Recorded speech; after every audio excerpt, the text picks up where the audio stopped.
Olá, meu nome é Paula Prati, eu sou nutricionista oncológica e no vídeo de hoje vou falar um pouquinho sobre alimentação e prevenção do câncer. Como é que tem alimentos que podem ser fatores de risco, né, para o desenvolvimento de qualquer tipo de tumor e também como a gente pode utilizar alguns alimentos para ajudar na prevenção do câncer. Então hoje a gente tem a sensação que viver causa câncer, né? Que tudo pode levar ao desenvolvimento de tumor e tal. E realmente a gente vive no mundo realmente que a gente fica exposto a diversas substâncias, né? Substâncias chamadas xenobióticas, que eu vou falar um pouquinho mais pra frente, que são fatores de risco para o desenvolvimento de diversos tipos de tumores.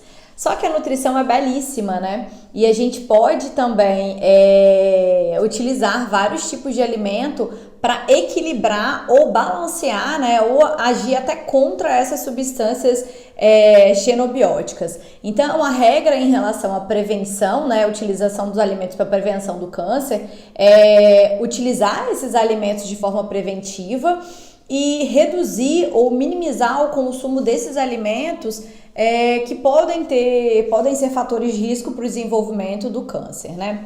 Então, a exposição a substâncias xenobióticas são aquelas substâncias que o nosso organismo não consegue digerir direito ou não sabem como administrar, como, por exemplo, os agrotóxicos, algumas substâncias formadas na fritura ou no tostar dos alimentos, então, substâncias contidas em refrigerantes. Então, essas substâncias são estranhas para o nosso organismo, a gente chama elas de xenobióticas, e o nosso organismo não sabe como metabolizar, digerir essas substâncias e colocá-las para fora, né? Então, essas substâncias, ela reduz o metabolismo de reparo no DNA. Então, quando a gente consome muito essas substâncias xenobióticas, o nosso DNA não consegue fazer reparos, né?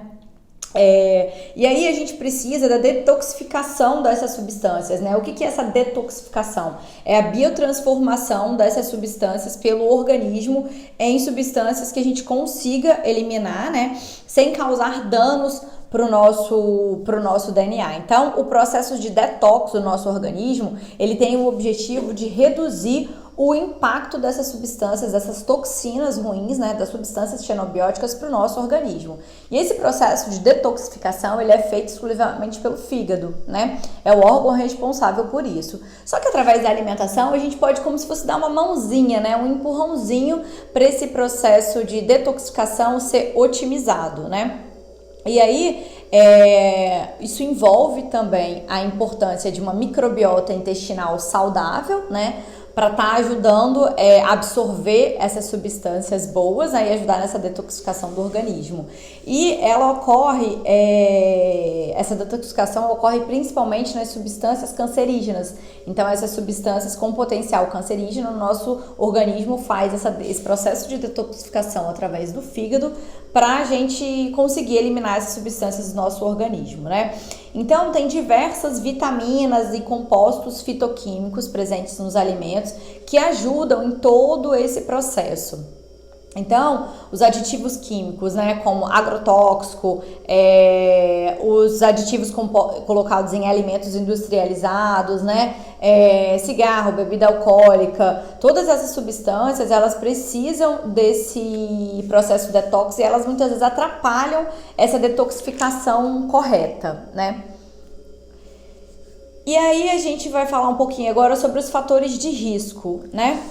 Então, a gente vive num ambiente, né, que tem fatores de risco, tanto intrínsecos, né, que ocorrem pela idade ou fatores genéticos do nosso próprio organismo, quanto fatores extrínsecos, né, vindos de substâncias, fatores extrínsecos que podem ser químicos, físicos ou biológicos, né.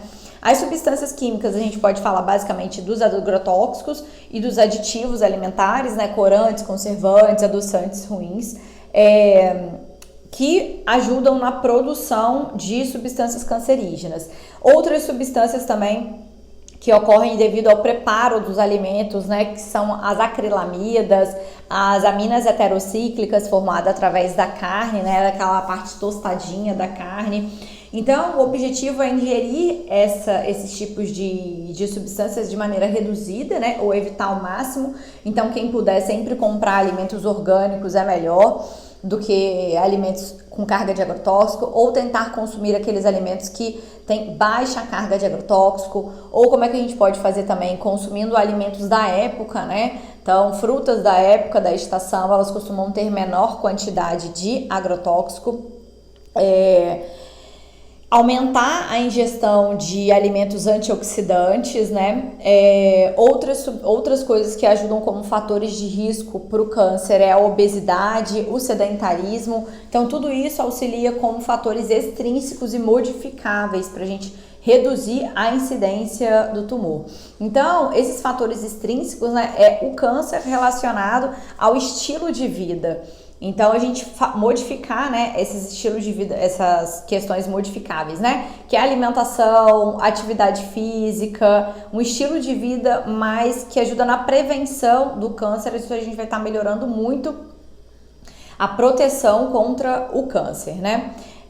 Hoje em dia o aumento da diabetes, né, do sobrepeso, da obesidade, a resistência à insulina, ela está ligada diretamente ao desenvolvimento de diversos tipos de tumores, né? Então a gente precisa manter uma glicemia abaixo de 84. O consumo de carne vermelha também, a carne vermelha é uma classificada como um agente possivelmente que pode causar câncer, né? Estou lendo algumas orientações, algumas anotações que eu escrevi. Então, a classificação da carne pelo IARC é o nível de evidência de substâncias cancerígenas B2, então ela é uma substância possivelmente cancerígena. E falando um pouquinho agora sobre os fatores de risco, né? A gente falou de um dos fatores de risco, que é os xenobióticos, né? E existem dois tipos de fatores de risco. Os fatores de riscos intrínsecos, né? Que são aqueles relacionados à genética do nosso organismo e a idade também, né? Então, quanto maior o avançar da idade, aumenta o fator de risco para o desenvolvimento de câncer, né? Por que com o aumentar da idade, né? Porque a gente fica mais exposto por um longo tempo aos fatores cancerígenos, né? E os fatores extrínsecos, né? Que são os agentes químicos, os relacionados a estilo de vida, sedentarismo. Eu vou falar um pouquinho sobre cada um deles agora, né?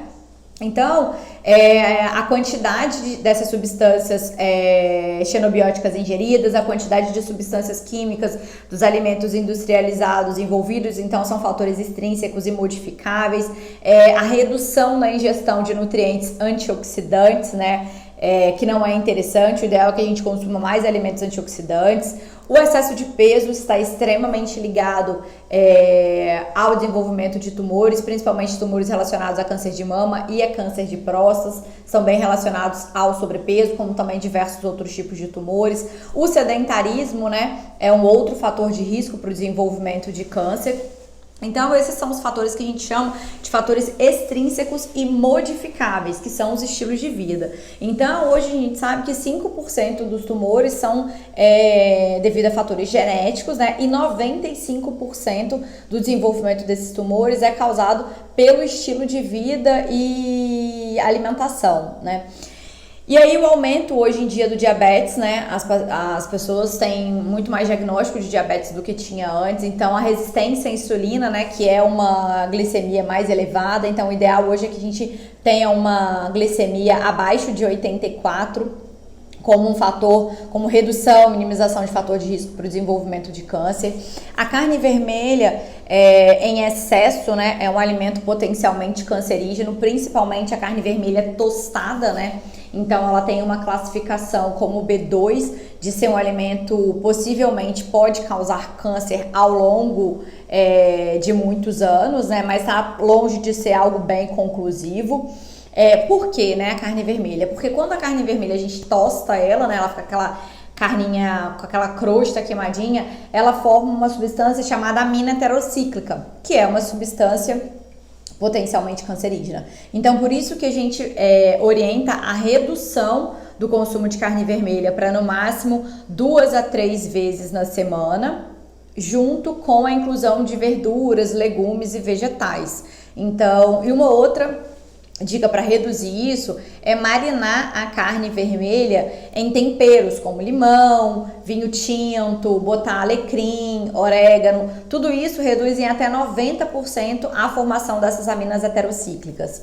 Uma outra coisa que a gente pode fazer é não consumir essa carne tostada, seria assar essa carne em baixa temperatura, né? Abaixo de 200 graus Celsius, aumentar o período de cozimento. Então isso também é interessante para reduzir a formação dessas aminas heterocíclicas. Uma outra substância são as acrilamidas, né? Que são substâncias formadas já nos carboidratos, né? Nos alimentos de fonte vegetal, quando eles também são colocados em altas temperaturas. Então, o ideal é que a gente não frite tanto esses alimentos e não coloque esses carboidratos em altas temperaturas para não formar essa acrilamida que a gente chama, né? Então, cozinhar também em baixa temperatura. Os alimentos alcalinos atuam bastante na prevenção do câncer. E o que são esses alimentos alcalinos, né? Basicamente, que alcalinizam o nosso organismo. Basicamente, frutas, verduras, legumes, água com limão, castanhas, fontes de vitamina E são importantes naquele processo de detoxificação do nosso organismo. As frutas cítricas, como vitamina C, então laranja, limão, goiaba, acerola, são vitaminas importantes para o nosso organismo, super antioxidantes, que ajudam na prevenção do câncer também. Minerais importantes como selênio, zinco, também são interessantes a gente consumir para prevenir o surgimento e a formação de células tumorais. Vitaminas, substâncias antioxidantes, que são o quê? As catequinas presentes no chá verde atuam bastante na prevenção do câncer, a quercetina presente na cebola, o licopeno que está presente no tomate, né? Então, para esse licopeno se tornar mais biodisponível, o ideal é que a gente aqueça esse tomatinho, né, por um tempo. O resveratrol presente na uva, no suco de uva. Então, todas essas são substâncias antioxidantes presentes nos alimentos que atuam na prevenção do câncer também. Então, e também não adianta nada a gente cuidar só da alimentação se a gente não cuida do nosso corpo, né? Não pratica atividade física, não tem formas de aliviar o estresse. Então, isso tudo é muito importante também na prevenção do câncer. Outra coisa que eu falei lá no início é o cuidado com a nossa microbiota intestinal. Então, consumir bastante fibras e essas frutas, verduras e legumes, né? Já tá ligado, já tá presente em fibras. Então, o consumo de alimentos integrais também é interessante para a saúde do intestino. Então, pães integrais, biscoitos integrais, massas integrais, de uma maneira geral, eles são enriquecidos de fibra. Então, isso é muito importante pro consumo. A utilização de alimentos crucíferos. O que são crucíferas? Aqueles vegetais como brócolis, couve-flor, repolho. Eles têm substâncias que ajudam no equilíbrio dos hormônios e ajudam bastante na prevenção do câncer de mama e de próstata, principalmente. Então, eu falo que o consumo de crucíferas no mínimo 3 vezes na semana é interessante para a prevenção, principalmente desses tumores, como diversos outros, né? A utilização de gengibre. Gengibre é um alimento extremamente anti-inflamatório que ajuda no aumento da imunidade. Então, tem diversas dicas para utilizar o gengibre. Então, fazer chazinho, colocar gengibre em lascas, colocar um pedacinho de gengibre no suco. Então, botar lasquinhas de gengibre na água aromatizada. Então, ajuda bastante no aumento da imunidade, atua como anti-inflamatório e na prevenção do câncer. Uma das maiores substâncias pesquisadas hoje em dia é a cúrcuma, presente no açafrão. Então, importante ela estar presente no nosso dia a dia também. Eu oriento muito os pacientes a fazerem um sal aromatizado que bota ervas, um pouquinho de sal, cúrcuma e pimenta do reino. A cúrcuma, né, o açafrão, ele precisa da pimenta do reino para ele se tornar mais biodisponível para o nosso organismo. Então, é interessante a gente sempre casar os dois, a cúrcuma com a pimenta do reino, né? Vitamina D, aí falando na exposição ao sol como prevenção, né? Um pouquinho daquele solzinho de manhã até as 10, 20 minutinhos é interessante. Para quem não consegue se expor a esse sol nesse momento, o ideal é verificar a vitamina D e fazer uma reposição de vitamina D pro organismo. Então, o ideal da vitamina D é ficar naquela faixa ali do exame de sangue mesmo. Bom, então essas são as dicas e orientações para que a gente tenha uma vida preventiva, né? Com atitudes anti-câncer, eu falo que tudo isso está envolvido, né? Então, a alimentação, a prática de atividade física, forma de aliviar o estresse, yoga, meditação, todas as práticas integrativas são interessantes para isso. E a gente consegue, dessa forma, reduzir bastante e ter uma alimentação preventiva em relação ao câncer. Então, a minha intenção desse vídeo é informar, ajudar e orientar. Não é deixar ninguém aqui mais neurótico, assim, não consumir o que gosta. É a prevenção como uma forma de equilíbrio. Hoje a gente tem uma vida extremamente corrida e muitas vezes esses alimentos, essas substâncias xenobióticas estão presentes no nosso dia a dia. Então, a intenção é sempre reduzir essas substâncias que ajudam no desenvolvimento do câncer e contrabalancear com alimentos orgânicos, alimentos antioxidantes, as substâncias que eu falei, né? As crucíferas, o gengibre, a cúrcuma, incorporar isso no nosso dia a dia para contrabalancear essas substâncias cancerígenas que muitas vezes não tem como a gente não conviver com elas. Bom, é isso. Esse é o meu primeiro vídeo do Nutrionco na prática. Então, para orientar nutricionistas, estudantes de nutrição, ajudar vocês a aplicarem a nutrição oncológica na vida dos seus pacientes e para os pacientes que estão aqui me ouvindo também incorporarem essas atitudes anti-câncer no dia a dia. É isso. Um beijo!